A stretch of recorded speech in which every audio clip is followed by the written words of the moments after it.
wrongly trading on her title here against the sort of agreement she had when she first left?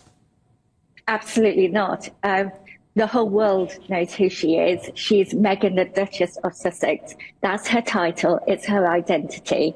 They're making their own money. They're not working royals.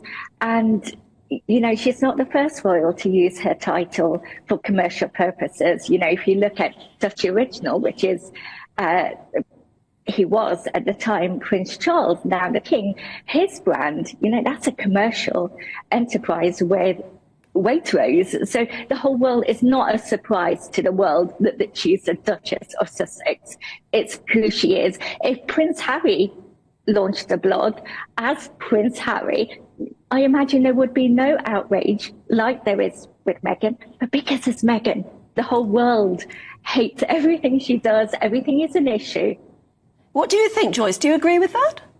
I do agree with that. And I think that now it's actually going in reverse, because you think how many people have actually already started following her Instagram, and she has every right to use her title because that is actually her name. Although we seem to have this constant backlash against Meghan, I believe that there are hundreds of thousands of women who are supporting her. And as a woman to woman, I support any other woman setting up a business, because as a businesswoman myself, I know how difficult it is. And, you need other women to support you, not hate what you're doing. It's a business at the end of the day. And she cannot hide who she is. She can't, even if she didn't use the Duchess of Sussex in the business title, everybody knows her name. The media particularly love to get at her. And I've been guilty of that in the past. But here I would applaud her too. If she wants to make a business successful, then go for it, girl, I say. Girl power. Welcome to the Royal Rumour Mill. Tonight's drama is hotter than a fresh cuppa. GB News, usually the anti-Sussex voice, is now defending Meghan Markle. Somewhere, Piers Morgan is probably clutching his pearls. Grab your biscuits. This is one episode you won't want to miss. Picture it. Viewers tuning in, expecting the usual Markle mayhem, only to find GB News singing a new tune. Was this a prank? A technical glitch? Did someone spill tea on the teleprompter? Twitter nearly melted down as clips of the segment went viral. The hosts who once called Meghan Hollywood's hurricane were now defending her privacy and motives. The studio's coffee machine must have switched to herbal tea, because this was a whole new vibe. Some fans checked the calendar. April Fool's Day. Nope. It was real. Even die-hard Sussex skeptics had to do a double take. Was this a genuine change of heart, or just a clever ratings grab? The shockwaves were felt everywhere, from royal gossip forums to your nan's WhatsApp group. For Meghan supporters, it was Christmas come early. For critics, it was like finding Marmite in their jam jar, unexpected, confusing, but weirdly entertaining. Let's rewind. Meghan Markle's press coverage has been slapstick tragedy. If there were a BAFTA for most creative insult, tabloids would win every year. You half expect journalists to camp in her sock drawer just in case she wears polka dots. It's not just criticism, it's an Olympic sport with a gold medal in absurdity. Now, let's talk double standards. When Kate Middleton wears a designer dress, she's regal and radiant. Meghan wears the same dress, and somehow it's a brazen fashion gamble. If Prince William yawns, he's relatable. When Meghan blinks, it's a coded message to Hollywood. It's like watching two football teams play different games, but only one gets penalty cards. Prince Andrew's scandals. Barely a whisper. Prince Harry's beard? Front page news. The press can turn a royal picnic into a constitutional crisis, so long as Meghan's holding the sandwiches.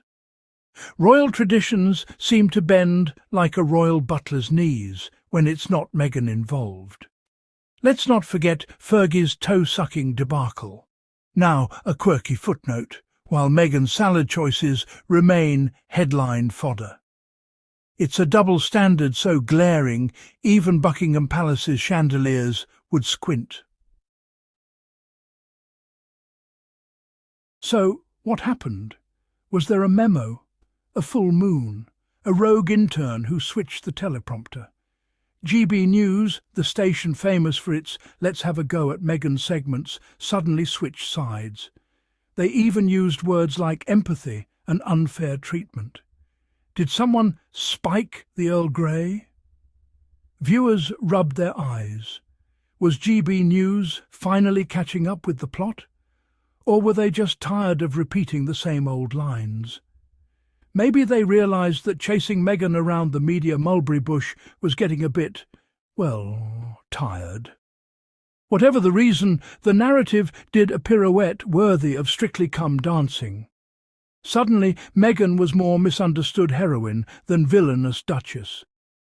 The Sussex squad was gleeful. The haters were speechless. Somewhere a palace aide probably fainted into their trifle. This was a plot twist worthy of EastEnders. And everyone loves a good soap opera, don't they? Meanwhile, spare a thought for Prince Harry. If Meghan's been the media's favourite dartboard, Harry's been the one holding the target. He's been mocked for everything from his ginger hair to his attempts at privacy. Ginger whinger is a phrase that's practically trademarked at this point. Harry could rescue a basket of puppies and still get a headline like "Prince Harry's puppy ploy."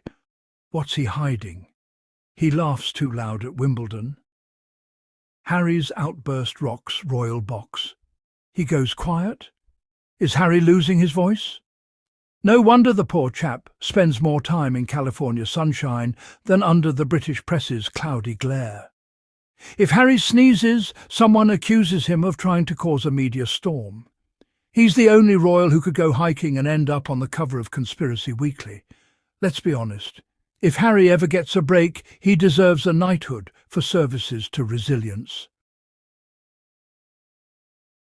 Sometimes the media's obsession with Meghan and Harry feels like a circus. Not a classy Cirque du Soleil affair, but more like clowns juggling hot potatoes while riding unicycles. The tiniest story triggers a tidal wave of analysis. Meghan wears flats? Is she sending a message about the monarchy's downfall? It's as if every minor act is a catastrophe waiting to happen. One might think the press is auditioning for a disaster movie royal edition. Forget climate change. The real emergency is Markle's hairstyle. You half expect a breaking news ticker when Meghan changes her nail polish. Imagine if the same scrutiny were applied to the rest of us. Local man buys almond milk. Dairy lobby outraged. Woman wears raincoat. Son blames Meghan Markle. It's a comedy, really, but nobody told the journalists. If exaggeration were an Olympic sport, the British press would take home all the gold. So, where's the consistency? Why does one duchess get a standing ovation for eating toast, and another get scrutinised for blinking? Embarrassing. If Meghan can do no right, while others can do no wrong, what does that say about journalistic integrity? Maybe it's time for a fresh rule book, one where fairness comes before clickbait and where personal bias takes a back seat to actual reporting. Let's give credit where it's due, and criticism too, but only when it's earned. After all, what's the point of a free press if it's only free to bash the same person over and over? Switch costumes mid-act. This sudden embrace is deliciously ironic. For the Sussex squad, it's poetic justice. For everyone else, it's a twist worthy of a West End musical. Some say it's just strategic rebranding. After all, audiences love a redemption arc.